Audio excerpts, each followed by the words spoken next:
ఈరోజు కొప్పుల ఈశ్వర్ గారు ఇచ్చినటువంటి పిలుపు మేరకు మేమందరం కూడా ఇక్కడికి రావడం జరిగింది. పార్టీ నిర్ణయం ఇది. పార్టీ ఆలోచన చేసి బీఆర్ఎస్ పార్టీ మరి ఈరోజు లక్ష్మీ పంప్ హౌస్ ఏదైతే కన్నాపల్లిలో ఉన్నటువంటి పంప్ హౌస్ దగ్గర నీళ్లు ఉన్నప్పటికీ కూడా కన్నెపల్లి పంప్ హౌస్ దగ్గర నుండి నీళ్లను ఎత్తిపోసి మరి mid Maneru, LMD, Kakatiya canal, అదేవిధంగా ఫ్లడ్ ఫ్లో కెనాల్ ద్వారా మరి పూర్వపు నిజామాబాద్ జిల్లా కొత్త భాగము, కరీంనగర్ పూర్వపు జిల్లా, అదేవిధంగా వరంగల్, నల్గొండ వరకు కూడా బ్రహ్మాండంగా నీళ్లు ఇచ్చే అవకాశం ఉన్నప్పటికీ కూడా మరి రేవంత్ రెడ్డి గారు, ఉత్తమ్ కుమార్ రెడ్డి గారు నిర్లక్ష్యం వల్ల ఇలా తెలంగాణలో మరి ఈ జిల్లాలో ఉన్నటువంటి రైతాంగము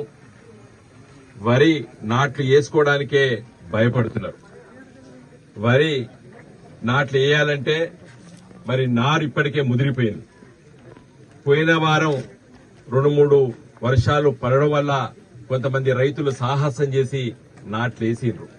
మరి ఇప్పుడే మధు గారు చెప్పినట్టు దురదృష్టవశాత్తు వచ్చే మరి ఆగస్టు మాసం, సెప్టెంబర్ మాసమే మిగిలింది మనకు వర్షాకాలం. 2 మాసాలు గడిచినాయి. ఏ ఊర్లో పోయినా కూడా